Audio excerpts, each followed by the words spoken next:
Assalomu alaykum qadrli yurtdoshlar. Biz darsliklarimizni davom etamiz. Hop, o'tgan safargi darsda biz tandem salaskasini yashiq yasagandik. Tandem salaskalik mana bunga yashagan g'aladonimiz, tortmamiz va buni tortganda bu hech qayerga cho'zib ketmasdan kirib chiqadigan elastik g'aladonni, ya'ni tortmani yasagan edik. Hop, endi bu safar biz sizlar bilan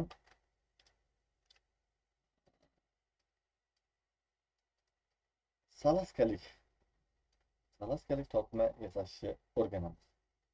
Salaskalik tortma yasash tandemni yasagandan keyin bu anchagina oson bo'lib qoladi siz uchun ham. Uning uchun bizga birinchi o'rinda направление ishi, ya'ni salaskani yasash jarayoni kerak bo'ladi. Buning uchun bir oddiy detaldan olib, uni razmerlarini kiritib olamiz. Hop. Salaskamizni balandligi 45 mm bo'ladi. Enini 1 mm deb belgilab turamiz vaqtinchalik. Birinchi tag qismini yasab olishimiz kerak ekan. Tag qismini 1, enini 13 deb belgilab olamiz. Chunki men salaska uchun 12,5 mm dan ikki tomonga 25 mm joy tashlayman. Shunda salaskamiz bir tomonini 13, bir tomonini 12,5 qilib belgilab olishimiz mumkin. 13. Keling biz sizlar bilan 35 lik salaska yasaylik. Bu geride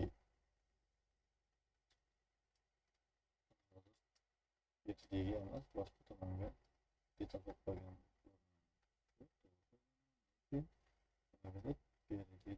To'g'ri. Geride tomondan qaralayotgan ko'rinishi. Endi teva qismi salaskamizni va o'rta qismi 45 mm bo'lsa, bundan ayirib tashlab 2 mm shu tevasiga va pastiga tashlab qo'yib bo'ldi. 43 mm va buni enini 1 mm qilib belgilaymiz. Mana bizda bunday ko'rinish hosil bo'ldi. Endi ichki qismini ham yasab olishimiz kerak. İchki qismini yasab olishimiz uchun orqa tomonini ham bitta ko'paytirmoq oldik. Keling shuni razmerini chiqib ketmasligi uchun tevadan va pastdan 5 mm dan 10 mm kesishamiz. Bunda 33 mm lik o'rta qismi chiqib keldi. Endi buni orqa qismi bilan markazga joylashtiramiz. Markazga. Tevada 5 mm, pastda 5 mm joy turibdi. Bu teshik belgilash uchun kerak bo'ladigan qismi edi. Endi bunisi esa salaskani bu yoqqa chiqib ketmasligini ta'minlab turadi. Hop, bizga endi ichki qismi ham kerak bo'ladi. Uning uchun mana bu 1 mm ligini klubdan oshib ko'ramiz va buni kengaytirib salaska ichini to'ldirib olamiz. To'ldirib oldik. Endi bizga bu qismi sirg'antirish uchun, bu yoqqa chiqarishlik uchun, mana bu qismi teshikka belgilash uchun kerak bo'ladi. Mana bu qismlari esa bizni tortmamizni u yoqqa cho'zilib ketmasligiga javob beradi. Mana bu qismi korpusimizga qotish kerak bo'lgan teshikka javob beradi. Mana bu holatdagi salaskamiz hozircha tayyor bo'ldi. Endi salaskani biz bu va mana bu qismini birlashtirib qo'ysak, ya'ni gruppaga kirgizib qo'ysakda, endi tortadigan bo'lsak, bu chiqib ketib qoladi. Buni chiqib ketmasligi uchun biz oldi va orqasiga to'qib qo'yishimiz kerak bo'ladi. Uning uchun tepa qismini chuqurligini 1 mm qilib orqa tomoniga va xuddi shundan ko'paytirib oldi tomoniga bitta qo'yib olamiz. Oldi tomonini korpus qismiga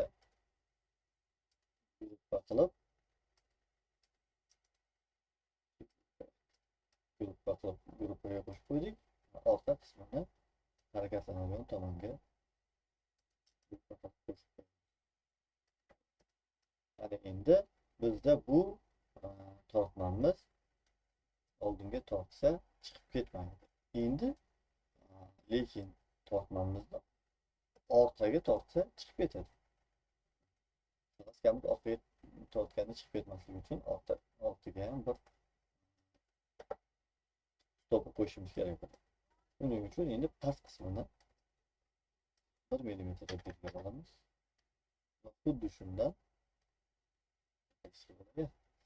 Xuddi shundan oldi tomonga ham bitta qo'yib oldik. Hop, endi bunda oldi tomonidagi harakatlanadigan tomoniga guruhga qo'shamiz. Orqa tomoni o'zi bir qismiga qo'shib qo'ydim. Ana endi salaskanimiz oldinga tortganda sug'urib chiqib ketmaydi, orqaga yuryapti. Orqaga yurishligi uchun bu oldi qismini oxirigacha yetkazib qo'yishimiz kerak. Turamiz va bu qismini ana endi salaskanimiz o'rtada turganda ham orqaga chiqib ketmaydi, oldinga ham tortsangiz chiqib ketmaydi.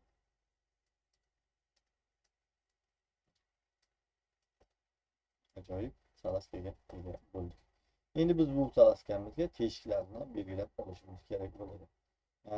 Tortma qismiga buni teshigini belgilab olamiz. CNC dasturiga kiramiz, CNCni yoqamiz va teshiklarini belgilash uchun berib qo'ydik. Endi bizda doim birinchi teshik 2 santimetrga belgilanadi.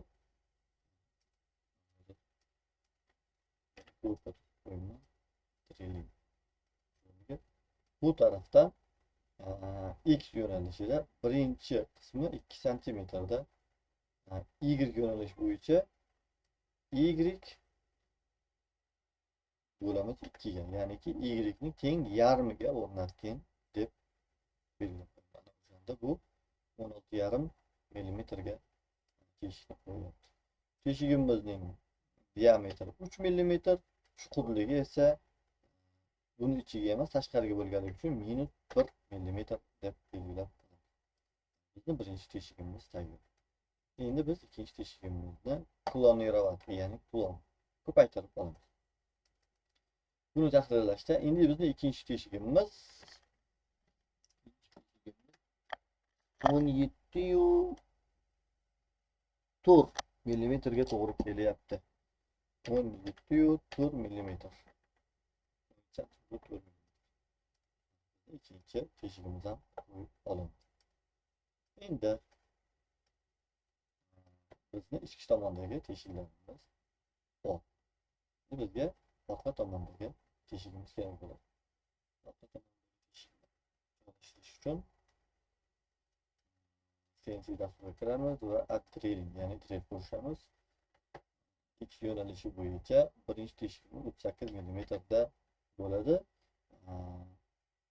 Y yo'nalishi bo'yicha esa Y bo'lamiz 2, ya'ni Y ning teng yarmiga o'rnatilgan.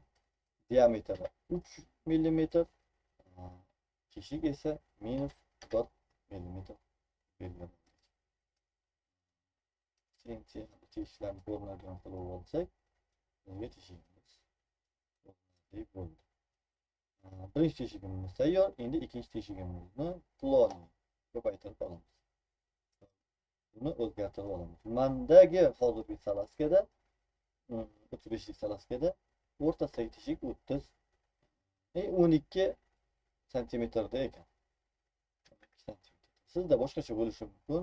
Vakuumli degani boshqacha, bu teshiklar har xil bo'ladi. Shuning uchun ikkinchi teshigini unchalik ahamiyati yo'q. Ikkinchi teshik, birinchi teshigini qotirgandan keyin ikkinchi teshigini balandpastligini o'lchab turib qotirib olinaveradi. Yoki o'lchab har bitta salaska uchun отдельно qilib qo'ysangiz, bu o'zingiz uchun yaxshi bo'ladi. Hop. 12 santimetrda yana bitta bo'ladi. 20 millimetr. Diametri o'sha, chuqurligi ham -1. Ya'ni mana bu yerda ekan.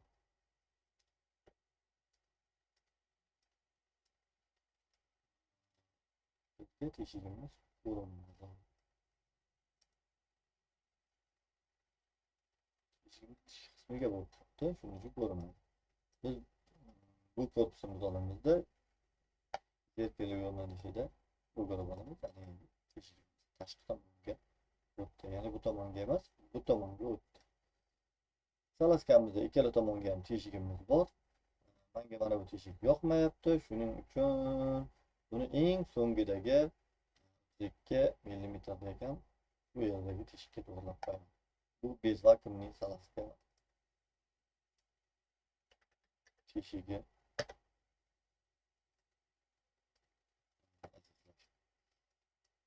35 mmlik saloskamiz tayyor.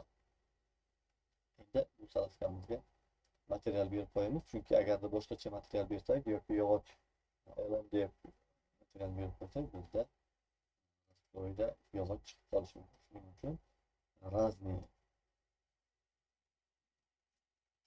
materiallardan alyumin yoki qora yoqmadi.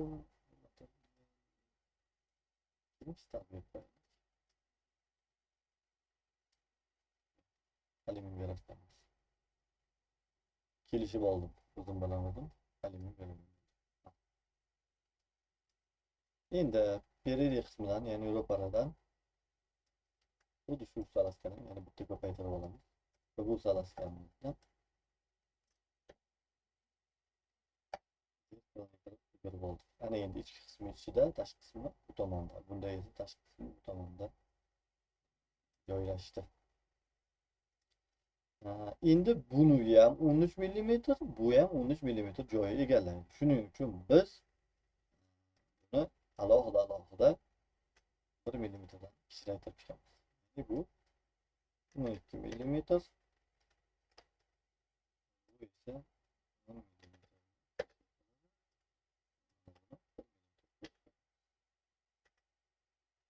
Endi bizning bitta saloskamiz 12 mm, ikkinchi saloskamiz esa 13 mm. Jami ikkovi 25 mm ni tashkil qilmoqda. Endi bunga biz narx berishimiz kerak. Bitta o'zgarmas o'chib ketmaydigan qismini olamiz. Qaysinisi bo'lishi farqi yo'q. Cho'tdan bu yerga saloska deb berilgan. Saloska yoki o'zimiz qo'shsangiz bo'ladi. Mana bu yerdan qo'shiladi. Saloska. Endi bizga bularning barchasi mana bu yerda chiqmasligi uchun, spiska detalda chiqmasligi uchun spiska detalni o'chirib qo'yaman. Bizda saloskamiz tayyor. Saloskamiz. Endi bu gruppani qurlab qo'yamiz va mana bu gruppani ham alohida qurlab qo'yamiz. Bu yerdan xuddi shunday. Bu gruppani alohida qurlab qo'yamiz.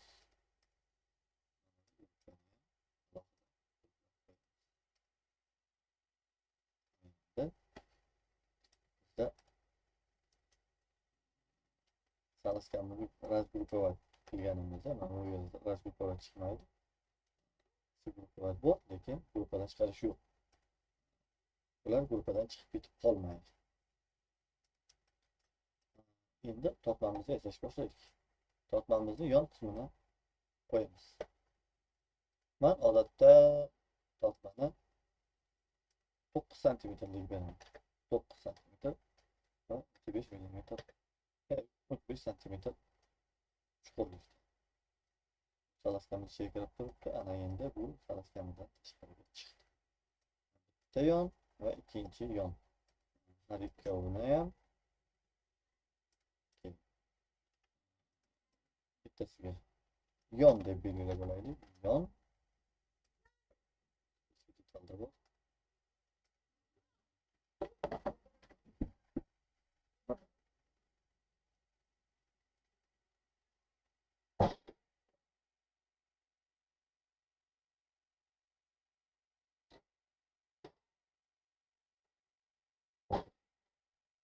bolalarimiz to'polon qilishayotgandi. To'polonni to'xtatib keldim. Menimcha bunda ham CNC dasturi ko'rinishi uchun mana teshiklari ko'rinib turibdi. Qo'ydi va bunga kromka belgilab qo'yamiz. Kromkani biner bo'limidan teva qismiga berib qo'yamiz. Teva tomonida kromkasi bor. Endi bu yana ko'paytirishga olamiz va ikkinchi qismini nomini oldi orqa deb belgilab olamiz. Ol. Menga shunday belgilash bilan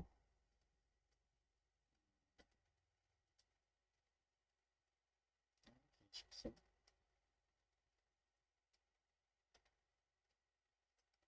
belgilab oldik. Buni endi yon qismiga kirplarni qilishlik uchun CNC dasturiga kiramiz va oldi va o'ng va chap tomoniga Eurovintda chapga bitta, o'ngga bitta Eurovint qo'yib olamiz.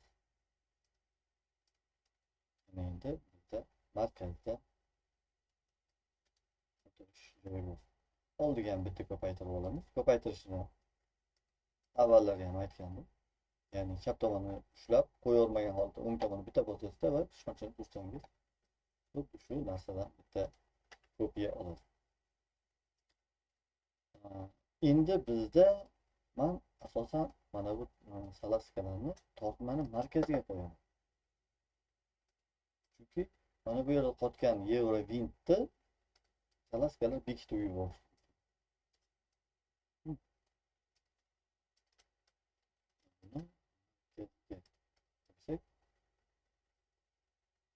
Yaxshi bo'ladi.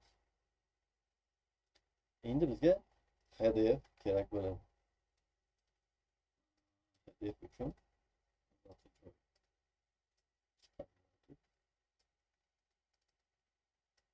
joyimizning chuqurligi 35 cm, HDF'imizni balandligi 3 mm, ba'zan 4 mm HDF bo'ladi.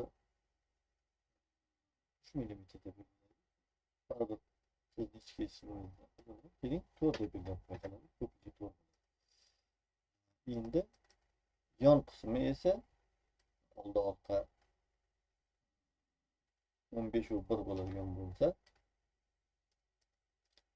biz 15/1 ga qo'shamiz ikkita yondagi 3/2 ni. Endi bizda HDF ham tayyor.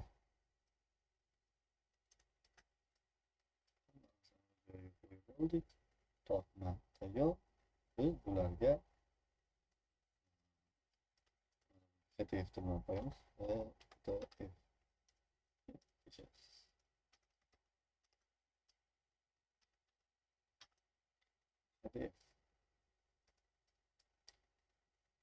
Endi bizda narx chiqmaydi materiallarniki. Shuning uchun biz bularga material berishimiz kerak. Mana bu yerda raskroy raqamlar chiqadi, lekin narxda hozircha tortmadi. Bir dona salaska bor, xolos 52 ming so'mlik salaska. Endi biz materialni biblioteka, material, LDSP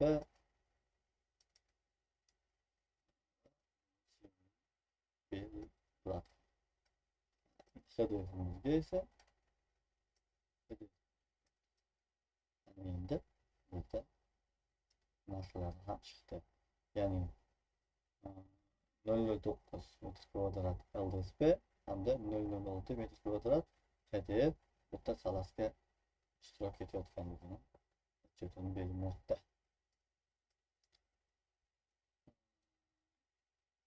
Buni bitta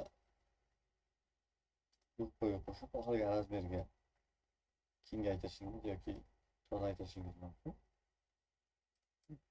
Misol uchun buni keling enini 40 cm deb belgilab qo'yamiz. Standart tortma hosil bo'ldi. Va buni bibliotekaga saqlashdan avval gruppadan chiqarib olishimiz kerak, chunki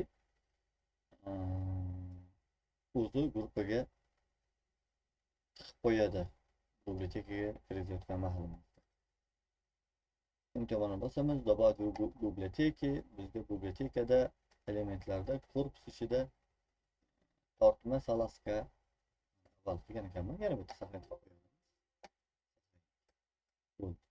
Bizda tortma saqlanib bo'ldi. Hozir bizda bitta narsa qolib ketibdi. Yon tomonida yuzaga kirplena qilish uchun shkant qo'yamiz. Sensor turiga kiramiz. Bu tomoniga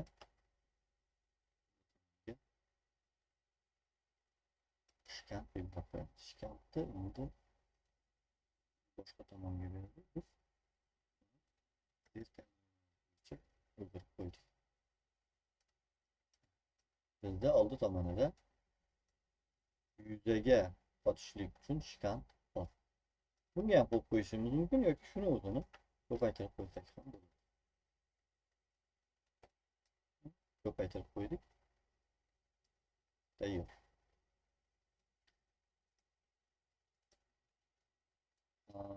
Endi biz tortmani guruhlarga ajratishimiz kerak buni va mana bu ikkita harakatlanadigan qismini bir guruhga qo'shamiz. Shu guruhga oid. Bu yog'i esa alohida bitta guruhda turibdi. Ana endi biz tortmani tortganimizda hech qayerga surilib ketmaydi, chiqib ketmaydi. Agar bu markazda bo'lsa ham tortsangiz tortiladi, orqaga yurmaydi, faqat oldinga yuradi, tevaga yurmaydi, pastga yurmaydi, faqat yana oldi tomonga yuradi. Harakatlanadigan tortmamiz tayyor. Ana endi buni filtr A tugmasi bilan hammasini belgilab olamizda. Добавить в библиотеки. Mana shunga tortma tayyor. Endi bizga tekshirib olish uchun korpus kerak bo'ladi. Korpus olamiz. Korpusining gredi 40 cm.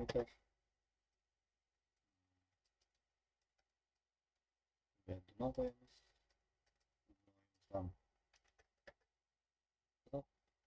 Esa necha bo'lsa shu. O'rtacha ishning korpusi tayyor bo'ldi. Endi bunga siz bilan birga yasagan tortmamizni qo'yib chiqamiz. Buni old qismi bilan teng qilib qo'ysak,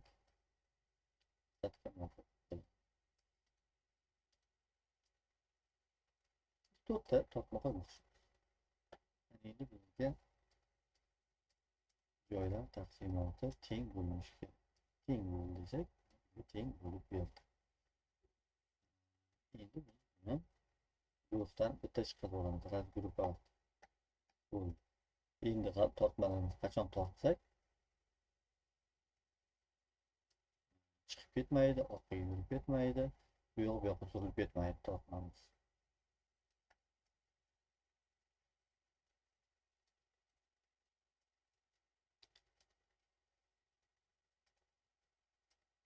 Bugungi tortma yasaydigan darsligimiz shundan iborat edi. Diqqat uchun kattakon rahmat. Sizlar bilan Islomjon Davlatchayev bo'ldi. Biz bilan qoling. Biz qolgan darsliklarni ham sizlar bilan bo'lishishda davom etamiz.